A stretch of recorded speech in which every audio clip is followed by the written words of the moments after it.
There's a lot of content out there. You've probably heard the statistics. It's something like there's a billion new pieces of content uploaded every nanosecond or something like that.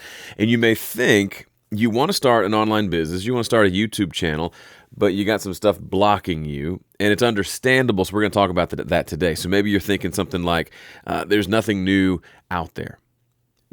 I've got nothing to say that hasn't already been said. Or you may just think it's just too late. If I were starting 10 years ago, maybe I'd have a chance, but it's too late now. Things are too crowded. There's too much out there. I can't possibly add to that. I certainly can't build something when it's such a crowded space to begin with. That's incorrect. That's wrong, and I've got proof. By the way, a little bit later in the video, I've got a free gift for you, so stick around for that. This all started a couple weeks ago. I had coffee with a buddy. He's a professional musician, has been a touring musician for the last 10 plus years, and he's starting to just think about what would it look like to come off the road, to no longer be out as a touring professional musician and to do something else. Obviously, he could come home and get some sort of a job, but he's curious, like, what can I use this skill that I've developed? How can I pivot that into perhaps a new business opportunity? And he sees what I do. He doesn't, to be honest, I don't think he knows really what I do, but I'm trying to help and share that with him. But in case you're new to me, I started a channel called Home Studio Corner back in 2009, and for the last 15 years, I've used that to build an online business where I sell courses and memberships to teach people music production. And that's how I've made my living for the last decade and a half. So we went to coffee because he wants to pick my brain and kind of start to think through, like, what would that look like for him? What's a version of not being a touring musician that he could do and start to work on now so that he could eventually maybe stop going on tour and have a lot of the freedom and the autonomy that I get to experience with my online business. So we're having conversations, and he's very new into the conversation. He's just starting to kind of flesh out those ideas. But I told him something that we'll have to wait and see, but I think it kind of triggered an aha moment in his brain, and I'll share that with you in just a minute. But first, you probably have the same questions. You really can't start a YouTube channel until you answer this question of why me?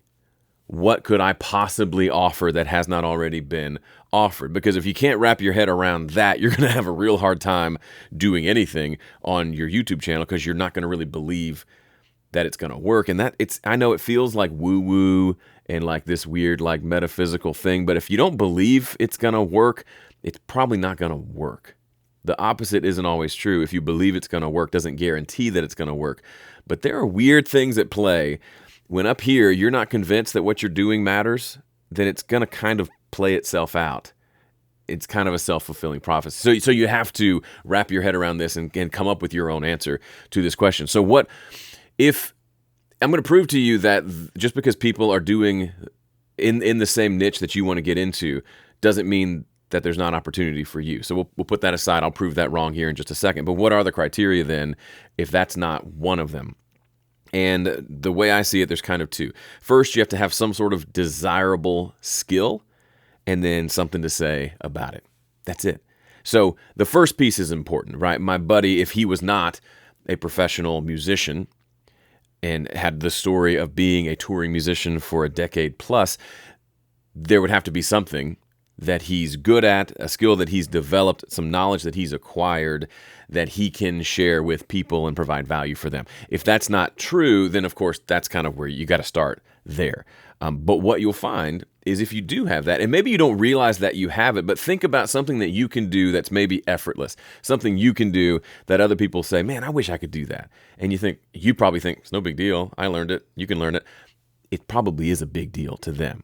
You got to recognize, like for me, like there's a lot of things I can do musically from a musician standpoint, as a singer, guitar player, as a songwriter, as a producer, that people may watch and say, wow, how does he do that? And I think it's just second nature. I've been doing this forever. They don't know that. They don't have that skill yet. That's where I come in and have been doing this for the last 15 years. Helping them understand those skills. So I'm improving as a producer, a musician myself, and then I'm also teaching people and helping them along. So a big kind of turning point for you might be you're just trying to help someone who is you from the past get to where you are in the present, assuming that you have a skill that other people would want, that people probably have already expressed, man, I wish I could do blank like you. And if you learned that skill, other people can learn that skill too. That's the simplicity of my business model. It's not the only way to do online business, of course, but that's what's worked for me. That's what I teach and what I do, and what I hopefully want to encourage and inspire you to do as well. Up next, I want to share with you 3 B's that prove that it is not too late for you to start your channel. But first, I've got a gift for you. It's the Business Game Plan. GAME, G-A-M-E, that's an acronym that I developed realizing the way that I run my business. I give value, then I ask for something in return, then I measure what's working, and I edit to adjust what I'm doing, and then I repeat the process over and over again. That's the game part of it. And then plan is how I implement that into my business, and I didn't realize I was doing it for a really long time, but once I did, I realized, wow, this is like a cyclical process that helps you kind of figure out, where am I right now? Oh, I'm here. Okay, I need to go here next. If you need a plan like that, I'd love to share a free training where I spell that out and give you all kind of the inner details of that system. It's completely free. Just go to joegilder.biz/game to sign up to get free access to the business game plan. All right, here's the main point of the video. I want to prove to you that it's not too late, that it has not already all been said and done, that there is room for you in this world of creating content and serving people. By the way, you don't need permission to help people. You can just help people. You don't have to wait for someone to say, you know what, you're good enough to help. If you can actually help people, why in the world aren't you helping people? You could make the case that by not helping people, by not starting your channel, you're not leaning into one of the ways you were created to serve the planet. So this is important. So let's talk about it. So at coffee with my musician buddy, when he said, man, I just feel like I can't imagine there's anything I'm going to tell people that they can't hear somewhere else or hasn't already been said. And in a brief moment of insight, I said, what about the Beatles? For a lot of people, the Beatles are the be-all, end-all of musicianship, right? They're the best that has ever been, or perhaps that ever will be. What I would say to that is, there was still music made after the Beatles. If the Beatles were the best ever and no one could top them, then no one would ever make music ever again. But guess what? There's been a lot of great music since the Beatles. I personally am kind of a middle-of-the-road Beatles fan. Not hardcore. I don't dislike them, but I'm not like, oh my goodness, they're the best ever. They were pioneers. They're great. Their songs are catchy. There's a lot of other musicians I like even more. That means that even though the Beatles made some of the best music ever, there is still great music that's been made since, and there is still great music to be made that I haven't even heard yet. So the world is not full of music yet. And by the way, the typical, like, at least in like Western culture, we have 12 notes in a scale. That's it. We only have 12 notes to work with, and we have managed to make millions and millions and millions of different variations of songs just with those 12 notes. To me, that's fascinating, and no, we will never run out. In the same vein, bands. So the first one's Beatles, the second one's bands, the third one, by the way, is Battlestar Galactica. No, it's not, I'm kidding. Bands. Do you have a favorite band? Do you have a favorite album? Do you have more than one favorite band or album? Of course you do. Maybe there's one that's your absolute favorite, but I bet you listen to more musicians than just the one. I bet there's more than one album that they've made that you like, or like both of them equally, or you like one a lot, but you still listen to the other. Go to your favorite music streaming platform. You will find millions and millions and millions of musicians and more music coming out every day. And the fact that you listen to more than one band means that there is not a limited capacity of who can speak into your life, right?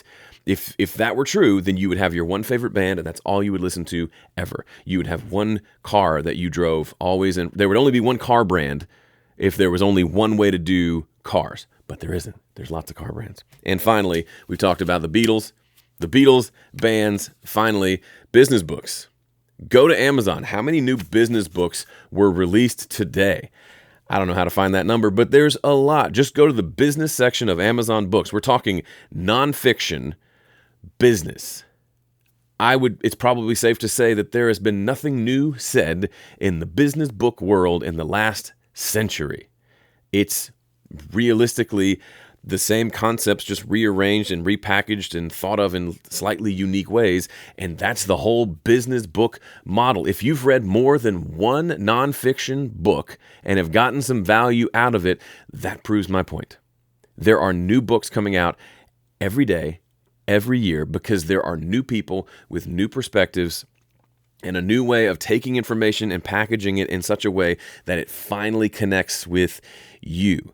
Think about, like, in my world, I teach music production. It's not a huge niche, but there are lots of people, especially now, that do teach music production. Guess what? Their existence has nothing to do with me. If anything, the fact that there are people teaching music production means that there is an audience for that. It means it's probably a good idea, not that you shouldn't get into it. This is going to sound arrogant, but I was one of the first in that space doing music production tutorials, which meant I got a lot of traction early because there weren't many people doing it. Now I used to know everyone, at least I thought I did. Now I don't. There are so many, so I kind of just stay in my lane. I kind of see what they're doing from time to time and get ideas and kind of see what's out there, but I stay in my lane and I still make a nice 6-figure income, even though there are bajillions of, quote, competitors out there. There is plenty to go around. The point I'm trying to make is it's not a small pie, and you better hope to get your little slice of it. It's a massive pie. It is almost an infinite pie. You just have to figure out how to create value for a small group of people, and you can make a great living online. Now, all that said, we got to flip that coin over. Yes, there's so much opportunity in the online space and just YouTube alone, not to mention all the other ways of building online businesses, but you can't just show up and expect to win, right? There have been lots of bands that have shown up that have been terrible that, you've never heard of. Your favorite bands, part of what makes them your favorite is they were good. You've got to be good. Business books, they don't become bestsellers if they're not good. Bands, you don't have your favorite band if they're not good. So I know that seems like, that's an obvious statement, Joe. It is an obvious statement, but I think it's easy to overlook. And you might think, oh, there's so much opportunity. I just have to create a bunch of videos and the money will come rolling in. No, one possible outcome is you make 1,000 videos and nothing happens. That is a possibility because you might make 1,000 crappy videos. You got to make good stuff. You got to make stuff that people want, stuff that is actually valuable and helpful for people, at least for the business model that I use. If I was just making whatever I wanted, talking about myself all day, and not actually giving any actual value, then my first channel, Home Studio Corner, would not exist. I would have quit a long time ago. But and I didn't always do this perfectly. I went through seasons where I was kind of just doing whatever I wanted, and the business suffered, by the way. But when I'm focused on serving and helping my people, providing value for them, things happen. Now, you have to have a lot of pieces in place, the email list, all the stuff that I talk about. But if you don't start with quality, then all the quantity in the world won't matter. Yes, you've got to put in the reps.